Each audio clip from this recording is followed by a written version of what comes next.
Good morning, students. Welcome to my new lecture of industrial fluid power. Last lecture में हमने double acting compressor को complete कर लिया था।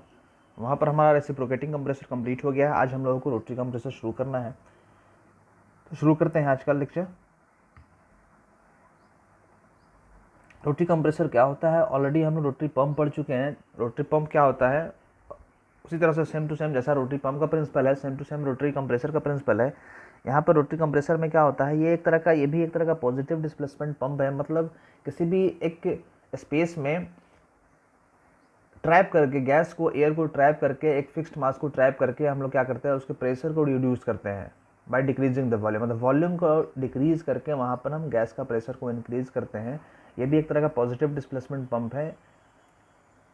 इस कंप्रेसर में होता क्या है कि इनलेट से गैस हम लोग लेते हैं, इनलेट से एयर को लेते हैं और एक फिक्स्ड वॉल्यूम में रखते हैं और धीरे धीरे उसका वॉल्यूम को रिड्यूस करते हुए उस गैस का प्रेशर को हम लोग इंक्रीज करते हैं। तो वही हमारा है रोटरी कंप्रेसर। यहाँ पर रोटेशन की वजह से ये सब काम होता है, इसलिए इसको रोटरी कंप्रेसर बोलते हैं। लेकिन ये पॉजिटिव डिस्प्लेसमेंट है क्योंकि इसको डिस्प्लेस करके, इसका वॉल्यूम को रिड्यूस करके हम लोग यहाँ पर कोई भी गैस को, कोई भी एयर को हम लोग उसका एयर का प्रेशर को इंक्रीज कर रहे हैं। तो देख लेते हैं पॉइंट क्या बोल रहा है। Rotary compressor is also a type of gas compressor which uses rotary type of positive displacement mechanism, जिसको मैं अभी बताया कि रोटरी टाइप का मैकेनिज्म यूज करता है। रोटेशन की वजह से यहाँ पर डिस्प्लेसमेंट ऑफ गैसेज होता है, डिस्प्लेसमेंट ऑफ एयर होता है और एक फिक्स्ड वॉल्यूम को क्या करते हैं, धीरे धीरे उसका वॉल्यूम को, फिक्स मास को, किसी भी गैस का फिक्स मास को हम लोग उसका वॉल्यूम धीरे धीरे डिक्रीज करते जाते हैं। तो सेकंड पॉइंट बोल रहा है a fixed mass of a gas is trapped in a space and then it pressure is rise by reducing its volume. मतलब धीरे धीरे उसका वॉल्यूम को रिड्यूस करते जाते हैं, जिससे क्या होता है, उस गैस का प्रेशर इंक्रीज करते जाता है। इसका टाइप देख लेते हैं, टाइप क्या है। There are some examples of rotary compressor, vane type का रोटरी कंप्रेसर और स्क्रू टाइप रोटरी कंप्रेसर। और भी रोटरी कंप्रेसर है लेकिन हम लोग यहाँ पर दो ही पढ़ेंगे, वेन टाइप और स्क्रू टाइप, क्योंकि वहाँ पे आपके सिलेबस में लिखा हुआ नहीं है कितना पढ़ना है। तो वेन टाइप और स्क्रू टाइप देख लेंगे, यहाँ पर जो मेन है वो हम लोग देख लेंगे। तो और वेन टाइप आज के लेक्चर में हम लोग कवर कर लेते हैं। वेन टाइप क्या होता है, वेन टाइप पंप, वैसे हम लोग यहाँ पर वहाँ पर पढ़े थे वेन टाइप पंप के, जब हम लोग सेकंड यूनिट पढ़ रहे थे हाइड्रोलिक सिस्टम में, तो वेन टाइप पंप हमने पढ़ा था वहाँ पर। तो उसी प्रिंसिपल पे same to same vane type compressor होता है। वहाँ पर भी हमने देखा था कि एक रोटर होता है, फिर उसमें स्लॉट्स बने होते हैं, स्लॉट्स में फिर स्प्रिंग लगे हुए होते हैं और उस स्लॉट्स में स्प्रिंग के आगे में वेन लगा होता है। सेम चीज़ यहाँ पर भी होता है। यहाँ पर क्या होता है, एक रोटर होता है जो केसिंग से इसेंट्रिकली रखा हुआ होता है। मतलब सेंटर पे नहीं रखा हुआ होता है वो, केसिंग बाहर में होता है, उस केसिंग के सेंटर से थोड़ा सा नीचे रखा हुआ होता है या थोड़ा सा ऊपर। मतलब सेंटर पे नहीं रखा हुआ रहेगा वो रोटर, सेंटर से या तो ऊपर होगा या तो नीचे होगा, वो सेंटर पे नहीं होगा। मतलब एक तरफ हमें वॉल्यूम ज़्यादा चाहिए गैस को रखने के लिए और एक तरफ वॉल्यूम कम चाहिए, इसलिए वो थोड़ा सा इसेंट्रिक रखा जाता है। अब रोटर में क्या होते हैं, रोटर में स्लॉट्स होते हैं। ऑलरेडी हम लोग पंप वाले में देखे हैं, रोटर में स्लॉट होते हैं, स्लॉट में फिर स्प्रिंग लगा हुआ होता है, स्प्रिंग में वेन होता है। वेन क्या होता है, आगे पीछे रेसिप्रोकेट करते रहता है। तो आगे हम लोग अभी उसका डायग्राम देखने वाले हैं, तो वहीं पे डिटेल में डिस्कस कर लेंगे। अब यहाँ पे फिलहाल इसका बेसिक देख लेते हैं। वेन टाइप रोटरी कंप्रेसर देख लेते हैं, यहाँ पे क्या बोल रहा है, it is also a positive displacement type of compressor. Already हम लोग बात कर चुके हैं। सेकंड बोल रहा है rotary when compressor consist of rotor with number of veins inserted in radial slot cut in rotor. Rotor होता है, रोटर में क्या होता है, रेडियल स्लॉट्स होते हैं, रेडियल स्लॉट्स में नंबर ऑफ वेन्स लगे हुए होते हैं। आगे हम डायग्राम में यहाँ पे देख लेते हैं, जैसे पॉइंट डिस्कस करते जा रहे हैं वो हम लोग डायग्राम भी देखते जाते हैं। यहाँ पर यही आपको नजर आ रहा है, ये रोटर के बीच वाला है। रोटर में क्या होते हैं, ऐसे ऐसे स्लॉट्स बने हुए हैं, ऐसे स्लॉट्स बने हुए हैं, ऐसे स्लॉट्स बने हुए हैं, ये सब स्लॉट्स बना हुआ है रोटर में। इसी में वेन लगा हुआ है, ये वेन है, ऐसा करके वेन लगा हुआ है। आगे एक और डायग्राम है वहाँ पे, और वहाँ पे भी देख लेंगे, ये वेन लगा हुआ है। वही बोल रहा है वेन लगे होते हैं, नंबर ऑफ रोटर्स में नंबर ऑफ स्लॉट्स होते हैं, स्लॉट्स में वेन होते हैं। और यहाँ पर क्या होता है, यहाँ पर स्प्रिंग लगा होता है जो इस वेन को बाहर की तरफ पुश करता हुआ रहता है। और अगर स्पेस कम है तो ये कंप्रेस हो जाता है। जैसे यहाँ पर आप देखोगे, इस वाले वेन पे देखोगे, यहाँ पर स्पेस बहुत ही कम है तो यहाँ पर एकदम कंप्रेस हो गया। जहाँ पर स्पेस ज़्यादा है वहाँ पर वो एक्सपैंड हो जाता है।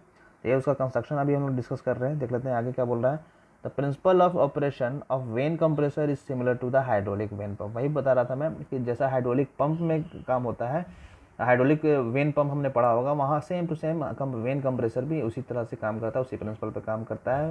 रोटर है, वेन कंटिन्यूसली आगे पीछे रेसिप्रोकेट करते रहता है, स्प्रिंग से वो बाहर की तरफ पुश किया हुआ रहता है केसिंग पर, और धीरे धीरे उसका वॉल्यूम डिक्रीज, वहाँ पर लिक्विड था तो बहुत ज़्यादा वॉल्यूम डिक्रीज हम लोग नहीं कर पाते थे, वहाँ पर रोटेशन की वजह से उसमें रोटेशनल एनर्जी आ जाता था, जिससे हमारा पम्प्ड फ्लूइड बाहर आता था। यहाँ पर क्या है कि वॉल्यूम को रिड्यूस करके, गैस है तो गैस का हम लोग वॉल्यूम डिक्रीज कर सकते हैं।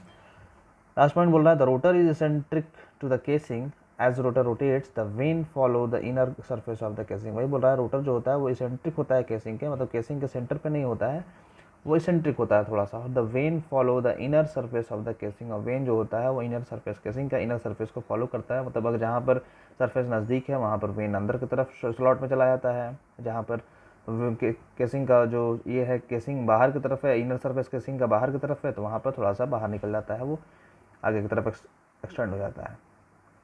आगे देखते हैं इसका डायग्राम फिर से डिस्कस कर लेते हैं। यहाँ पर आप देखो इसका सेंटर कहाँ पर आ रहा होगा, सेंटर इसका तकरीबन यहाँ पर थोड़ा सा आ रहा होगा, लेकिन हम लोग यहाँ पर रोटर यहाँ पर लगा हुआ, थोड़ा सा एसेंट्रिक है। यहाँ पर आप देख लो तो यहाँ पर होता क्या है, यहाँ पर ये स्लॉट, ये रोटर है, रोटर में नंबर ऑफ स्लॉट्स हैं, स्लॉट्स बने हुए होते हैं। उसी में क्या होता है, वेन लगा हुआ होता है। ये वेन आप देख रहे हो, वेन का एरो भी दिया हुआ है आगे पीछे रेसिप्रोकेट करते हुए, और यहाँ पर स्प्रिंग लगा होता है। स्प्रिंग यहाँ पे भी है, यहाँ पे भी, सब पे स्प्रिंग लगा होता है। स्प्रिंग फोर्स इसको कंटिन्यूसली बाहर की तरफ पुश करते रहता है। ये केसिंग का इनर केस है, वही बोल रहा था, केसिंग का इनर केस से वो क्या होता है, टच में रहता है जो वेन होता है। तो यहाँ पर इनलेट कहाँ पर, इनलेट यहाँ पर दे रहा है, इनलेट गैस यहाँ पर से इन कर रहा है, यहाँ से इनलेट गैस इन कर रहा है। यहाँ पे वॉल्यूम ज़्यादा है, ये शाफ्ट के थ्रू, यहाँ पर शाफ्ट लगा हुआ है मोटर से, मोटर के थ्रू रोटेट हो रहा है। इनलेट गैस यहाँ पर इन गया, ये रोटेट होते हुए यहाँ पर आया, थोड़ा सा यहाँ पर आया, धीरे धीरे इसका वॉल्यूम डिक्रीज़ हो रहा है, यहाँ पर आया और वॉल्यूम डिक्रीज़ हो, यहाँ पर आया और वॉल्यूम डिक्रीज़ हो, और यहाँ पर फिर आउटलेट लगा हुआ है, यहाँ से कंप्रेस्ड गैस बाहर आ जाता है। तो धीरे धीरे वहाँ पर, यहाँ पर आप देख रहे हो वॉल्यूम धीरे धीरे डिक्रीज़ होता जा रहा है, डिक्रीज़ होता जा रहा है, जिससे क्या हो रहा है कि उस गैस का प्रेशर इंक्रीज़ हो रहा है। आप ऑलरेडी जानते हैं जब वॉल्यूम किसी भी गैस का हम डिक्रीज़ करते हैं तो उसका वॉल्यूम, उसका प्रेशर जो होता है वो इंक्रीज़ करते जाता है। ऑलरेडी हम लोग रेसिप्रोकेटिंग कंप्रेसर में भी देख चुके हैं। तो यहाँ पर हमें कंप्रेस गैस मिल जाता है। सेम फंक्शन है यहाँ पर जैसे होता है। अब यहाँ पर कैसे होता है, ये जो वेन है, जैसा कि यहाँ पर आप देखो यहाँ पर स्पेस ज़्यादा है तो वेन बाहर की तरफ एकदम केसिंग को पुश, केसिंग पर टच किए हुए हैं।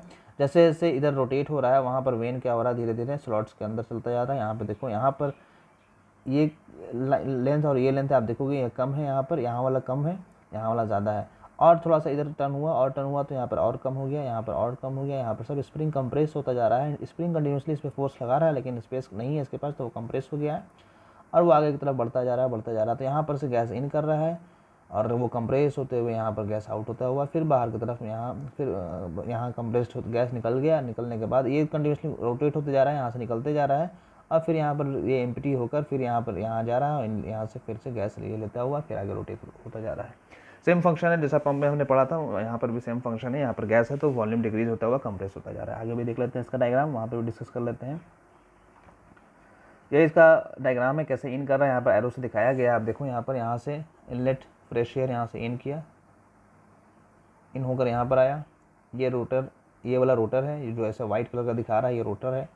यहाँ पर थोड़ा सा ज़्यादा क्लियर आप देख पा रहे हो, ये वेन है, ऐसा वेन केसिंग में टच किए हुए हैं। यहाँ पर स्पेस ज़्यादा है वेन और रोटर के बीच में, यहाँ पर थोड़ा सा कम है, यहाँ पर और कम हुआ, यहाँ पर और कम हो गया, यहाँ पर एकदम टच हो गया है। उसके बाद फिर थोड़ा सा बढ़ा, फिर और बढ़ा, फिर और बढ़ा। तो यहाँ पर स्पेस कम था तो यहाँ पर कम हो गया, लेकिन यहाँ पर सील जो है, वेन जो होता है वो कंटिन्यूसली टच में रहता है केसिंग के। तो यहाँ पर होता क्या है कि फ्रेश एयर यहाँ पर इन किया, वॉल्यूम यहाँ पर इन किया, यहाँ पर इन करते हुए धीरे धीरे आगे बढ़ रहा है। ये इतना ही वॉल्यूम में रहेगा, ये इतना ही जो स्पेस है उसी में इनक्लोज रहेगा। अब ये वाला रोटर रोटेट हुआ तो ये वाला चला गया यहाँ पर और ये आ गया यहाँ पर, थोड़ा सा वॉल्यूम डिक्रीज हो गया। फिर ये वाला जो पोर्शन था, किसी एक पोर्शन को हम लोग को ध्यान देना होगा। अभी इस पर बात करें तो ये अगला, जैसे ये टर्न हुआ थोड़ा सा तो यहाँ पर पहुँच गया, यहाँ पर पहुँचा तो ये इसका वॉल्यूम थोड़ा सा डिक्रीज हो गया। फिर और आगे आगे अगले स्टेप में ये टर्न हुआ तो फिर यहाँ पर पहुँच गया। वो कंटिन्यूसली टर्न होता जा रहा है, लेकिन मैं आपको एक इंस्टेंट पे बता रहा हूँ कि यहाँ पर टर्न होकर यहाँ पर आया, यहाँ पर फिर पहुँच गया और कंप्रेस हो गया, यहाँ पर पहुँचा तो और ज़्यादा कंप्रेस हो गया। कंप्रेस होने के बाद यहाँ पर डिस्चार्ज होता हुआ या जहाँ पर भी हमें सप्लाई करना है वहाँ पर सप्लाई हो जाएगा। तो यही है हमारा वेन टाइप रोटरी कंप्रेसर। इसका हम लोग एनिमेशन देख लेते हैं कैसे वो हो रहा है वर्किंग इसका। पार्ट्स ऑलरेडी हम लोग देख लिए हैं। अगर पार्ट्स का आपको नाम देखना है तो यहाँ पर पार्ट्स का नाम आपको बता देता हूँ। ये वेन है, ये जो है वाइट कलर का ये रोटर है,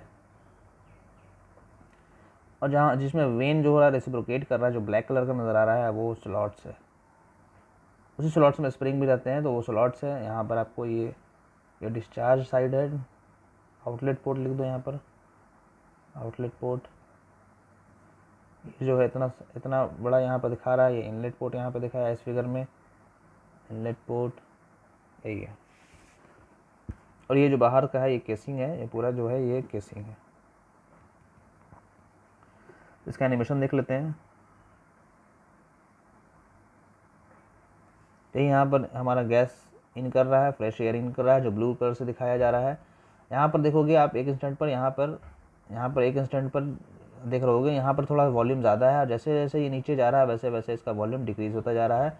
और डिस्चार्ज साइड पे आप देखोगे इसका वॉल्यूम बहुत ज़्यादा डिक्रीज़ होते हुए फिर जो ब्लू कलर का जो था उसके पास कंप्रेस होते हुए धीरे धीरे धीरे धीरे रेड कलर का होता गया, और कंप्रेस होकर उसके पास एनर्जी आ गया, और वो प्रेशराइज फॉर्म में यहाँ से बाहर निकल रहा है। ये डिस्चार्ज है, ये आउटलेट है, ये हमारा इनलेट है, यहाँ से इनलेट हो रहा है ये, और ये आउटलेट हो रहा है। अब देखो यहाँ पर सेंटर पे नहीं लगा हुआ है, ये थोड़ा सा इसेंट्रिक लगा हुआ है। कहीं पे भी आप देखोगे वेन पंप वो थोड़ा सा इसेंट्रिक लगा हुआ ही होगा, अदरवाइज वो अगर इसेंट्रिक नहीं होगा तो वो पॉजिटिव डिस्प्लेसमेंट पंप नहीं हो पाएगा, क्योंकि वहाँ पर हमें डिस्प्लेस करते हुए कंप्रेस्ड करना है। तो यहाँ पर इसेंट्रिक होना बहुत ही ज़्यादा ज़रूरी है। अदरवाइज अगर हम लोग इसेंट्रिक नहीं रखेंगे तो वहाँ पर हमारा फ्लूइड तो गैस तो बाहर निकलेगा लेकिन वो कंप्रेस्ड फॉर्म में नहीं निकल पाएगा, बस सिर्फ डिस्चार्ज करते हुए वो आगे निकल जाएगा। इसलिए वहाँ पर इसेंट्रिक होना काफ़ी ज़्यादा ज़रूरी है। और रोटर कंटिन्यूसली आप देख रहे होगे, रोटर जो होता है वो आगे की तरफ स्टैंड हो रहा है, फिर इधर जब जब यहाँ से इधर जा रहा है तो वो धीरे धीरे धीरे धीरे कंप्रेस होता हुआ स्लॉट्स में इन करता जा रहा है, फिर जब बाहर निकल रहा है तो फिर देखोगे आप धीरे धीरे वो आगे तरफ फैलता जा रहा है। ये था हमारा when roti compressor. Last slide इसका डिस्कस कर लेते हैं, क्या बोल रहा है इसमें। बोल रहा है the space between the vanes decreases near the outlet due to the eccentricity, this causes compression of the air. वही बोल रहा है जो स्पेस होता है आउटलेट पर धीरे धीरे डिक्रीज करता जाता है इसेंट्रिसिटी की वजह से, इसी की वजह से कंप्रेशन होता है वहाँ पर। लिख रहा है it gives continuous supply of compressed air, मतलब ये जो वेन टाइप रोटी कंप्रेसर है ये कंटिन्यूस सप्लाई देता है। जैसे आपको सिंगल एक्टिंग सिलेंडर में कंटिन्यूस सप्लाई नहीं मिलता था, यहाँ पर हमें कंटिन्यूस सप्लाई मिल रहा है। रोटेशन की वजह से एक तरफ से इन करते हुआ दूसरी तरफ आउटलेट की तरफ जाता जा रहा है, तो कंटिन्यूस सप्लाई दे रहा है। तो ये थर्ड बोल रहा है if eccentricity is zero no compression of the air takes place. अगर इसेंट्रिसिटी जीरो हो जाएगा तो हमें कंप्रेस्ड फॉर्म में एयर नहीं मिलने वाला है, क्योंकि अगर इसेंट्रिसिटी नहीं रहेगा, अगर सेंटर पे हम लोग लगा देंगे रोटर को तो क्या होगा कि जितना गैस आया उतना ही रोटेट होते हुए बाहर आ गया। कुछ काइनेटिक एनर्जी की वजह से उसमें एनर्जी आ सकता है, लेकिन वहाँ पर वो कंप्रेस्ड फॉर्म में नहीं मिलेगा जितना हम लोग, क्योंकि गैस को कंप्रेस करना पड़ेगा, गैस को कंप्रेस करेगा तभी उसका प्रेशर इंक्रीज करेगा। तो यहाँ पर इसेंट्रिसिटी अगर हम लोग जीरो कर दें तो वहाँ पर compression of air take place नहीं होगा, यही यहाँ पर बोल रहा है। यही था हमारा when type roti compressor. Next lecture में हम लोग स्क्रू टाइप रोटी कंप्रेसर देख लेंगे। इससे रिलेटेड कुछ भी डाउट हो तो आप कमेंट बॉक्स में कमेंट करके पूछ सकते हैं। हमारा कंप्रेसर कंप्लीट हो जाएगा, उसके बाद फिर हम लोग वाल्व में इन कर जाएंगे। वाल्व हमने पढ़ना है, वाल्व के बाद फिर कुछ अगर एसेसरीज होगा तो वो देख लेंगे। वैसे एसेसरीज का ऑलरेडी वीडियो हम लोग ने अपलोड किया हुआ है हाइड्रोलिक सिस्टम से, अगर सेम चीज़ होगा तो उसी को आप देख लोगे तो हमारा काम वहाँ पर ईजिली हो जाएगा, आपका भी हो जाएगा, क्योंकि ऑलरेडी जब किया हुआ है तो चीज़ों को फिर से अपलोड करना कोई मतलब नहीं है। उसके बाद फिर हम लोग को देखना होगा सर्किट, जो मेन इंपॉर्टेंट सर्किट है वो आता है एग्जाम में, तो वो देख लेंगे हम लोग। तो वीडियो को यहीं पर स्टॉप करते हैं। वीडियो को लास्ट तक देखने के लिए thank you so much. Video को देखने के बाद लाइक और शेयर जरूर कीजिएगा और चैनल को सब्सक्राइब भी जरूर कीजिएगा।